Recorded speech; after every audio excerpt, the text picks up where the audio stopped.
YouTube channel में फिर से आपका स्वागत है। आइए देखते हैं शिक्षा रोजगार से जुड़ी बड़ी खबर लेकर हाजिर हूं, उपस्थित हूं। आइए देखते हैं, यहाँ लिखा हुआ है आवास भत्ता की जगह पर स्कूल के 3 किलोमीटर के दायरे में रहने की व्यवस्था होगी।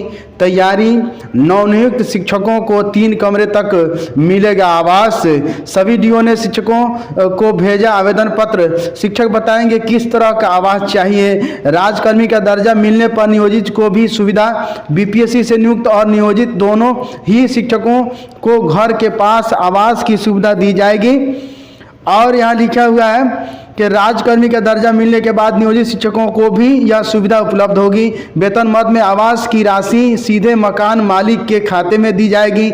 जो शिक्षक मकान लेंगे उन्हें आवास भत्ता नहीं दिया जाएगा। मकान देने की प्रक्रिया शुरू है। शिक्षकों से जानकारी मांगी गई है। सभी को आवेदन देना है। इसके बाद विभाग जगह चिन्हित कर मकान बनवाएगा। अमित कुमार डीओ, यहाँ लिखा हुआ है सभी डीओ ने शिक्षकों को भेजा आवेदन पत्र। शिक्षक बताएंगे किस तरह का आवास चाहिए। शिक्षकों को इन बातों की जानकारी देनी है। आप नियोजित शिक्षक हैं या बीपीएससी अध्यापक, शिक्षा विभाग द्वारा उपलब्ध मकान में रहना चाहते हैं या नहीं। 1 कमरा, 2 कमरा या 3 कमरे का घर चाहिए। क्या आप अपना मकान दूसरे शिक्षक के साथ साझा करना चाहते हैं।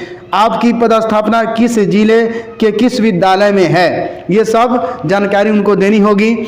नवनियुक्त शिक्षकों के लिए एक अच्छी खबर है, अब उन्हें 3 कमरों तक का आवास मिल सकता है। शिक्षक चाहें तो 2 या 1 कमरे का भी घर ले सकते हैं। इस बाबत मिली जानकारी के अनुसार आवास के लिए नवनियुक्त शिक्षकों को पहले आवेदन पत्र के जरिए अपनी इच्छा बतानी होगी। इसके लिए जिला शिक्षा कार्यालय की ओर से सभी विद्यालयों को आवेदन पत्र भेजा गया है। नवनियुक्त शिक्षकों को आवेदन पत्र भरना है। शिक्षक जैसा जानकारी देंगे उसी के अनुसार शिक्षा विभाग की ओर से उनके लिए आवास का निर्माण कराया जाएगा। बता दें कि शिक्षा विभाग अब तक शिक्षकों को आवास भत्ता देता रहा है, लेकिन अभी स्कूलों के 3 किलोमीटर के दायरे में आवास मिलेगा। इससे शिक्षक स्कूल के पास रहेंगे और समय पर पहुंचेंगे। इस बाबत पर हर शिक्षक को घर के लिए 3 विकल्प दिए जा रहे हैं। इसमें 2 और 3 कमरे के आवास का विकल्प शामिल है। इसमें से किसी का चयन करना है। बिहार बोर्ड ने जारी किया इंटर का मॉडल पेपर। बिहार बोर्ड ने इंटर वार्षिक परीक्षा 2024 के लिए मॉडल पेपर वेबसाइट पर जारी कर दिया है।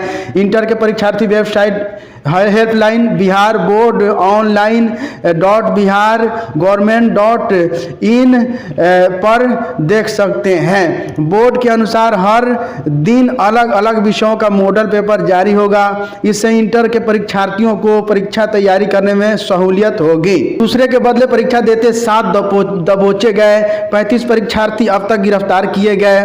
दरभंगा व नवादा से 3 और औरंगाबाद से 1 अभ्यर्थी गिरफ्तार। शिक्षक नियुक्ति परीक्षा के चौथे दिन 87% अभ्यर्थी उपस्थित रहे।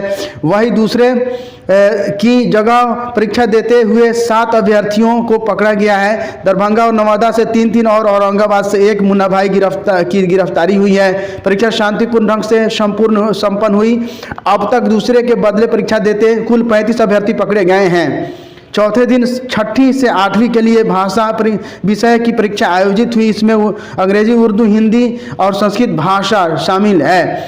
एक पाली में हुई परीक्षा में कुल 84,139 अभ्यर्थी को शामिल होना था। केंद्र से निकले अभ्यर्थियों ने बताया कि सवाल आसान है। अंग्रेजी विषय की परीक्षा देकर लौटे अंशुल कुमार ने बताया कि ग्रामर से अधिक प्रश्न पूछे गए हैं। इसमें प्रश्नों का जवाब देना आसान हुआ।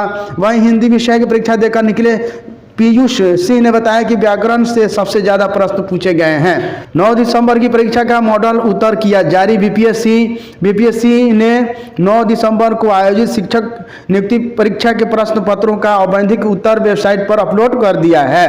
परीक्षा में पहले और दूसरे दिन शामिल अभ्यर्थी प्रश्न और उसके जवाब पर यूजर नेम और पासवर्ड से लॉगिन कर डैशबोर्ड पर उपलब्ध लिंक से 10 से 12 दिसंबर तक तीसरे दिन की परीक्षा में शामिल 11 से 13 दिसंबर तक आपत्ति दर्ज कर सकते हैं। आपत्ति प्रामाणिक स्रोत और साक्ष्य पर आधारित होने और उसे अपलोड करने पर ही स्वीकार किए जाएंगे। ईमेल और स्पीड पोस्ट से आपत्ति स्वीकार नहीं की जाएगी। उन्होंने बताया कि औपबंधिक उत्तर में जिन प्रश्नों पर निर्धारित तिथि तक कोई आपत्ति प्राप्त नहीं होगी उन उत्तरों को निर्विवाद रूप से आदर्श उत्तर मान लिया जाएगा। इन प्रश्नों पर भविष्य में कोई आपत्ति विचारणीय नहीं होगी। रविवार को गर्दनी बाग स्टेडियम में आयोजित रैली में शामिल कर्मचारी संघों के सदस्य व पदाधिकारी और लोक कलाकार न्यासी राठौर। सरकारी कर्मियों ने पुरानी पेंशन के लिए निकाली रैली। पेंशन मानवाधिकार महारैली में बड़ी संख्या में कर्मी हुए शामिल। विजय बंधु बोले, आज पुरानी पेंशन राजनीतिक मुद्दा बन चुका है। सभी स्तर के सरकारी कर्मियों ने पुरानी पेंशन योजना को फिर से लागू करने की मांग को लेकर पटना में रविवार को बड़ी रैली की। गर्दनीबाग स्टेडियम में आयोजित रैली में रेलवे के अलावा राज्य सरकार के सभी कर्मचारी संघों के कर्मियों ने जुटान हुआ।